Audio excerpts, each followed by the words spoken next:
ज्यावेळी कंगनानी मुंबईची तुलना पाकव्याप्त काश्मीर अशी केली आणि त्यासंबंधीचं ट्विट केलं, त्याआधी राम कदम असतील किंवा अवधूत वाघ असतील किंवा भाजपचे इतर नेते मंडळी असतील, ती सातत्याने कंगनाची बाजू घेत होते. पण जेव्हा तिने मुंबईची तुलना पाकव्याप्त काश्मीरबरोबर केली, त्याबरोबर लगेच हे प्रकरण आपल्या अंगाशी येऊ शकतं हे भाजपने ओळखलं आणि त्यांनी तात्काळ स्वतःला बाजूला करायचा प्रयत्न केला. आशिष शेलार यांनी पत्रकार परिषद घेतली आणि सांगितलं की या विधानाशी आम्ही सहमत नाहीत. पण तोपर्यंत काय चाललं होतं हे आपण सगळ्यांनी पाहिलेलं आहे. त्यानंतर आमची मुंबई नावाचा एक शब्द ट्विटरवर ट्रेंड करण्यात आला. ट्रेंड कसे केले जातात, कशा पद्धतीने सोशल मीडिया वापरला जातो, याचा एक व्हिडिओ आपण गुरुवारी lokmat.com पाहिलेला आहे. त्याच्यामुळे त्याच्या तपशिलात मी जात नाही. पण आमची मुंबई हा शब्द ट्विटरवरून ट्रेंड करण्यात आला आणि मुंबईविषयी कोणी जर अशी विधानं करत असेल, इथे यायचं, नाव कमवायचा, पैसा कमवायचा आणि याच मुंबईला नावं ठेवायची, याचा कुठेतरी लोकांना राग आला आणि लोकांनी ताबडतोब रिॲक्शन द्यायला सुरुवात केली. कंगनानी व्यक्तिगतरित्या काय बोलायचं आहे ते बोलावं, बॉलिवूडबद्दल तिच्या बोलण्याला कोणाचा आक्षेप नाही, राजकीय विधानं करण्यालाही तिच्या कोणाला आक्षेप असायचं काही कारण नाही, व्यक्तिस्वातंत्र्य आहे. पण मुंबईविषयी बोलण्यामुळे कुठेतरी मराठी माणसाच्या मनात आणि मुंबईकरांच्या मनात एक अशी भावना तयार झाली की ही बाहेरून आलेली अभिनेत्री आम्हाला येऊन आमच्या मुंबईविषयी बोलते, हा राग लोकांच्या मनात होता आणि त्यामुळे भाजपने पटकन स्वतःला बाजूला केला. आशिष शेलारने पत्रकार परिषद घेतली, सांगितलं की आमचा याच्याशी काही संबंध नाही. आणि मुंबईत भाजपची प्रतिमा ही नकारात्मक होती आहे हे जेव्हा लक्षात आलं, तेव्हा शिवसेनेने त्याला आणखी खतपाणी घालायचा प्रयत्न केला, कारण कुठेतरी हे शिवसेनेच्या फायद्याचं होतं. शिवसेनेच्या फायद्याचं कसं आहे याचं एक उदाहरण सांगतो मी. ज्यावेळी मुंबई महापालिकेच्या निवडणुका होत्या, पृथ्वीराज चव्हाण मुख्यमंत्री होते, त्यावेळी ते बोलताना बाळासाहेब ठाकरेंचं आता काही फार राजकीय हे राहिलेलं नाही अशा पद्धतीचं विधान केलं होतं. त्यावेळी शिवसेना पेटून उठली आणि शिवसेनेनी आपण काय आहोत ह्याची ताकद दाखवली आणि त्यावेळी मुंबई महानगरपालिकेमध्ये शिवसेनेचे सगळ्यात जास्त नगरसेवक निवडून आले. त्यामुळे शिवसेनेला आव्हान देणं हे किती महागात पडू शकतं हे सगळ्यांनी बघितलं. आजपर्यंतच्या निवडणुकीचा इतिहास बघितला तर सातत्याने आपल्या एक लक्षात येईल की या निवडणुका ह्या भावनेवर जास्त होतात. शरद पवारांचं मागच्या निवडणुकीतलं उदाहरण ताजं आहे. शरद पवार पावसात भिजून त्यांनी सभा केली आणि काय चित्र बदललं हे आपण बघितलं.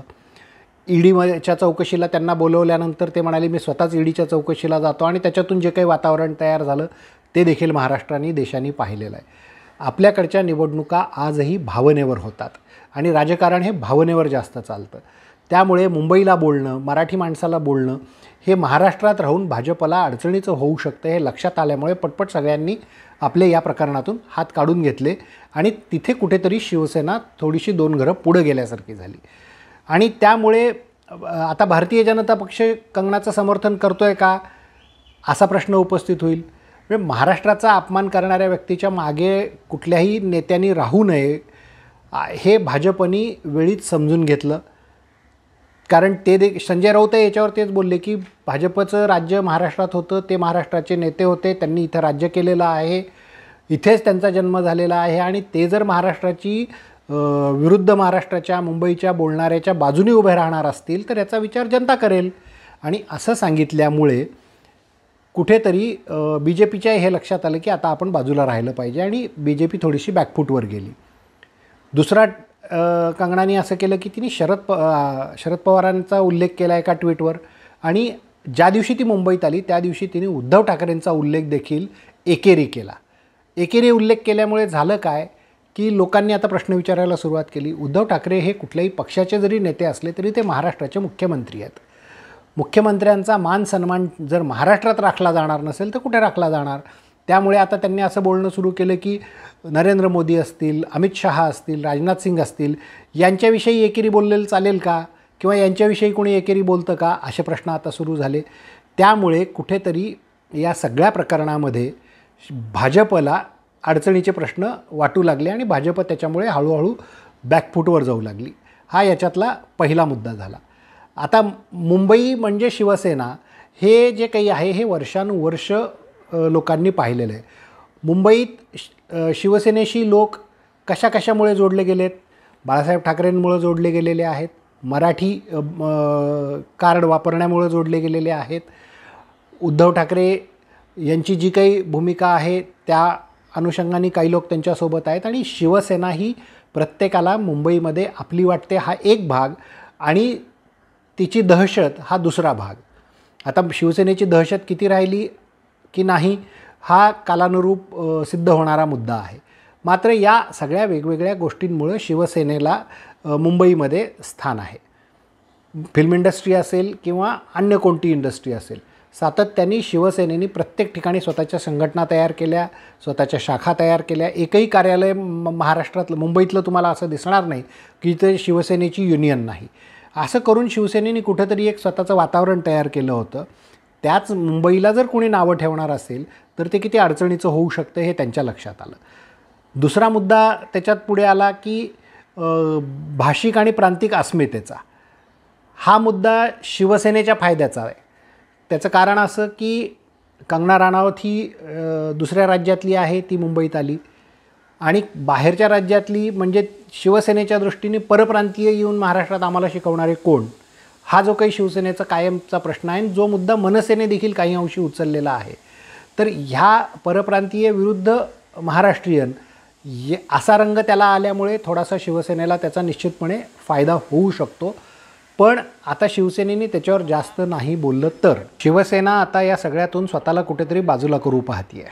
पण केंद्र सरकारने ज्यावेळी GDP -24% झाला, 2 कोटी लोकांच्या नोकऱ्या गेल्या, आर्थिक परिस्थिती अत्यंत हालाकीची झालेली आहे, लोकांच्या हाताला काम नाही राहिलेलं आहे, अशा परिस्थितीमध्ये देशात या विषयांची चर्चा होण्याच्या ऐवजी आज सगळी माध्यमं सुशांत सिंग राजपूत, कंगना राणावत, रिया चक्रवर्ती, आत्महत्या, ड्रग रॅकेट या सगळ्या गोष्टींवर चर्चा करताना दिसत आहे. गेल्या 4 वर्षातला 5 वर्षातला जर इतिहास बघितला तर असं लक्षात येतं की सगळीकडे आर्थिक मंदी असताना ड्रगचा धंदा हा खूप मोठ्या प्रमाणावर सुरू आहे.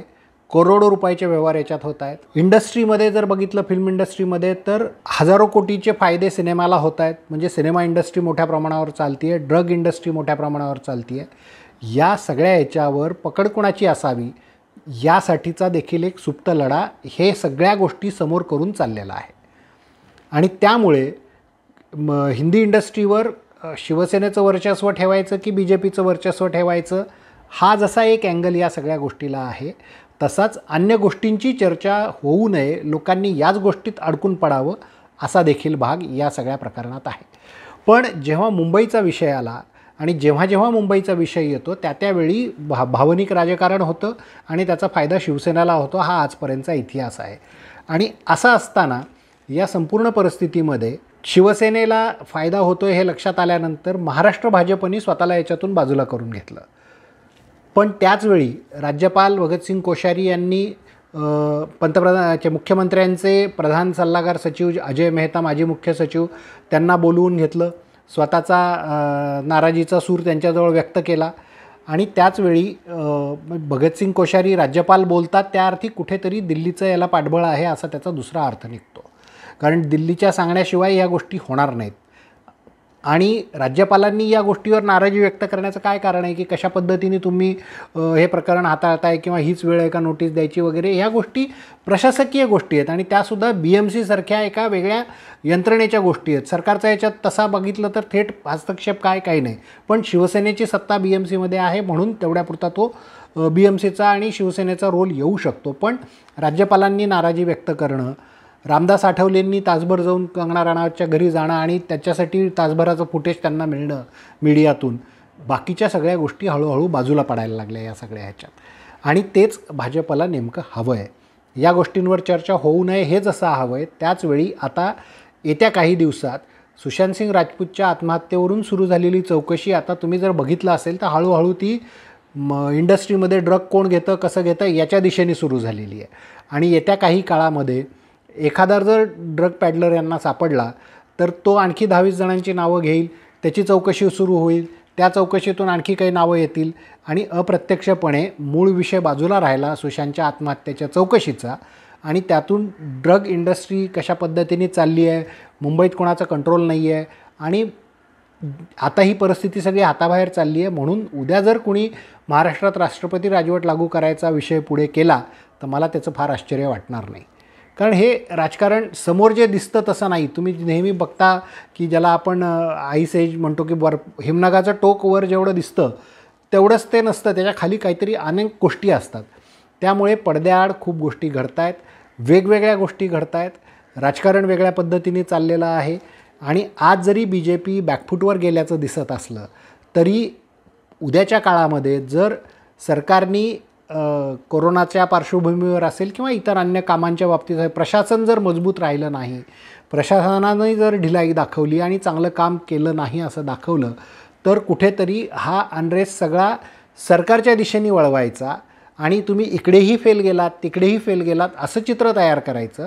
आणि ते चित्र तयार करून महाराष्ट्रातलं सरकार जे काही आहे ते हे सरकार काम करण्याच्या लायक नाही अशा पद्धतीचं एक परसेप्शन तयार करायचं. ही खूप सोचीसमजी साजिश ज्याला म्हणता येईल अशा पद्धतीचं हे सगळा खेळ आहे. वेगळ्या पद्धतीने खेळला जातो आहे. समोर जे दिसत आहेत त्या वेगळ्या गोष्टी दिसत आहेत. आजच ट्विट आलं की कंगना राणावतची आई काँग्रेसची होती, तिने सांगितली मुलाखतीत की मी काँग्रेसची आहे, मूळ आमचे वडील काँग्रेसचे होते, पण भाजपने ज्या पद्धतीने आम्हाला सपोर्ट केला आहे त्यामुळे मी आता भाजपत जाती आहे. ह्या वेगवेगळ्या गोष्टी अशा इतक्या समोर येतील आता येत्या काळामध्ये की त्याला विचारता सोय नाही.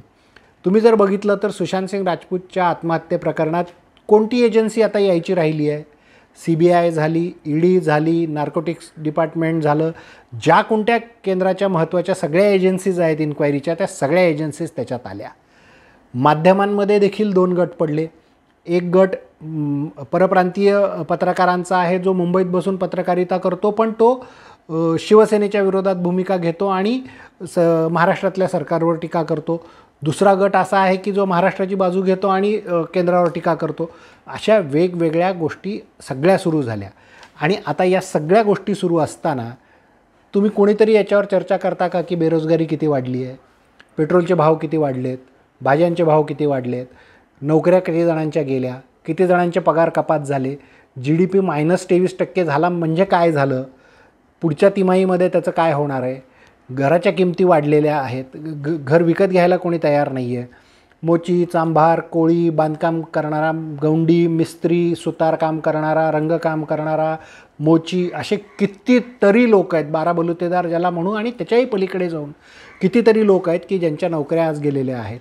एक संघटित क्षेत्रातली नोकरी गेली तर त्याच्यावर अवलंबून असणाऱ्या 3 असंघटित क्षेत्रातल्या नोकऱ्या जातात. त्याच्यावर कोणी चर्चा करताना दिसत नाही.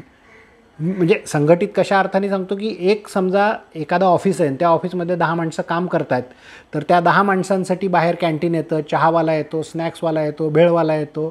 त्या 10 माणसांसाठी काम करणाऱ्या ऑफिसमध्ये झाडू साफसफाई करणारा माणूस असतो. तिथल्या 2 माणसांच्या 3 माणसांच्या नोकऱ्या गेल्या म्हणजे इकडं त्याचा परिणाम होतो आणि त्या परिणामामुळे बाकीच्या लोकांच्या नोकऱ्या जातात. चहावाल्याकडे 4 माणसं असतील तो त्याच्याजवळचा 1 माणूस कमी करतो. त्यांनी 1 माणूस कमी केला की चहावाल्याला जे कोणी सप्लायर असतील तो त्याची माणसं कमी करतो. एक मोठी चेन आहे आणि अशा पद्धतीने लोकांच्या नोकऱ्या कमी व्हायला लागल्या.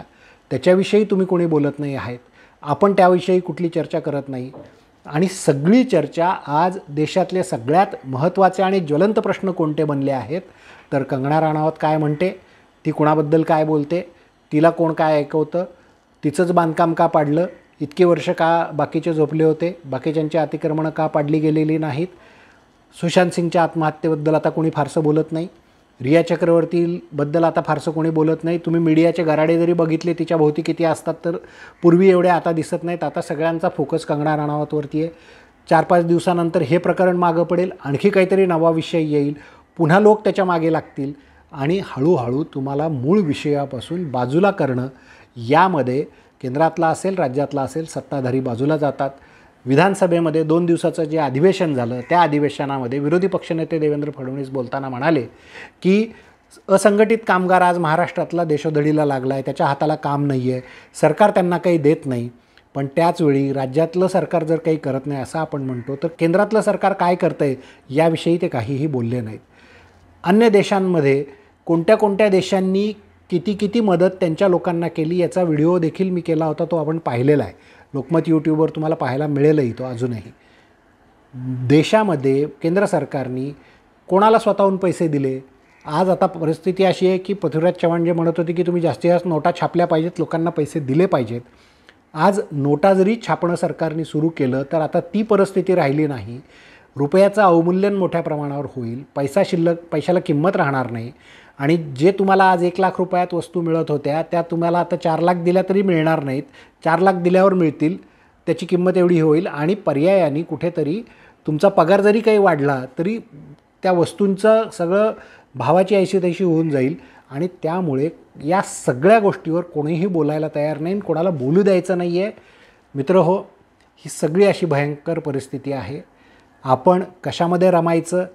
कंगना राणावतच्या प्रकरणात रमायचं की रिया चक्रवर्तीच्या प्रकरणात रमायचं की शिवसेना काय करते, भाजप काय करते, काँग्रेस काय करते, राष्ट्रवादी काय करते याच्यात रमायचं की आपल्या जगण्या मरण्याचे प्रश्न सरकारला विचारायचे, केंद्रातला असो किंवा राज्यातला असो, याचा निर्णय आपण घ्यायचा आहे. हा निर्णय मी तुमच्यावर सोपवतो. नमस्कार.